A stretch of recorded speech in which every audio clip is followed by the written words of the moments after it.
эмэгтэй бизнес эрхлэгч модон эдлийн үйлдвэрт ажиллах бол маш хүнд. Модон эдлийн үйлдвэрлэлийн худалдаа болон үйлдвэрлэлээр 20 гаруй жилдээ ажиллаж байна. Ер нь 20 настаас хойш модон эдлэлд өөрөө дурлаж өөрөө мод гэдэг энэ зүйлийг ер нь амьд болгоё, хин нэгэнд маш гоё бүтээгдэхүүн хийх маш их хүл сонирхлын үүднээс энэ үйлдвэрлэлийг эрхэлсэн.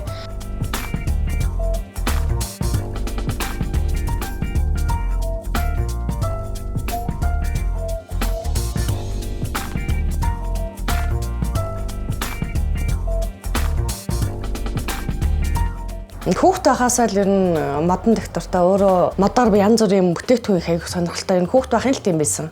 Манай хөшөөж хүүхэд байхад л модыг яаж хөрөөдөх үү, яаж тэгшүүн хураах уу, яаж хог үрцэн хүртэл ингэж аюу сайхан бүх ямар нэг юм жижигхэн төрш хүртэл бэлдүүлдэг байсан учраас би мод бэлтгэлд дуртай.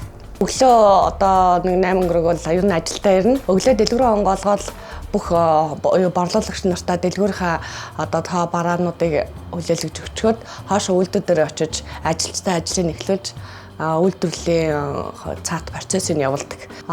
Яг энэ 20 жилийн дараахыг эргээд ер нь бол өнгөрсөн үеийг харахад бол маш их хэцүү зүйл зөндөө байсан. Мэдээж хэрэг эмэгтэй бизнес эрхлэгч модон эдлийн үйлдвэрт ажиллах бол маш хүнд. Мэргэжлийн хүн, эрэгтэй хүн ялангуяа энэ чинь дандаа банз чулуу нэлийн хүнд хүчээр тоног төхөөрөмжтэй харьцдаг. Гэхдээ энэ бол ямар нэгэн байдлаар дуртай л болохоор л явж л байна.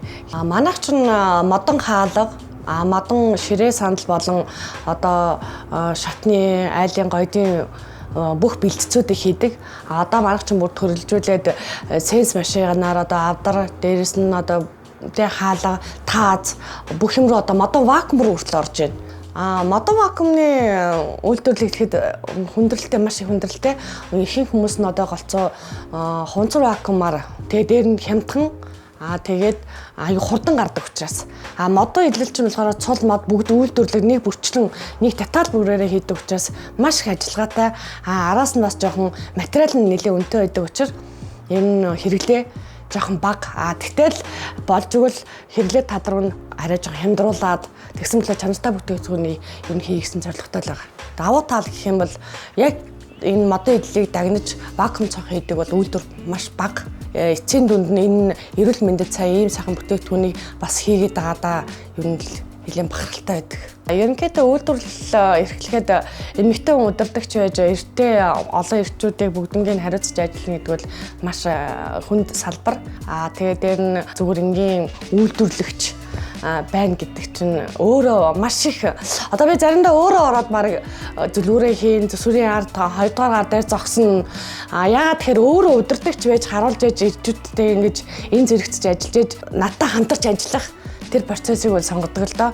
Тэгээд дандаа эрчүүлэлтэй ажиллана гэдэг энэ салбарт бол бас л хүндэл байдаг. Тэгтэл энэ эрэгтэйнээс тодохгүй л өнөөдрийг ингээл даван тулаад явж байна. Ковидоос хойш ерөнхийдөө хүмүүс бэлэн мөнгөтэй явах багасж энэ кофег хэрэглэж эхэлсэн.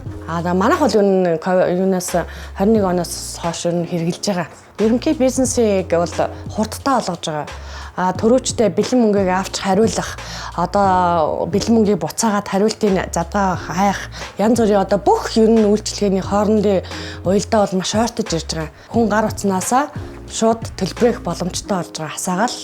Өөрөө худалдаа авалт хийж байхдаа ингээд байгууллага ч юм ямар нэгэн газраар дандаа кофе хэрэглээд уншуулаа яваад байсан. Тэгээд энэ айгүй амар хэлбэр санагдсан учраас өөрийнхөө бизнест кофег нэвтрүүлсэн.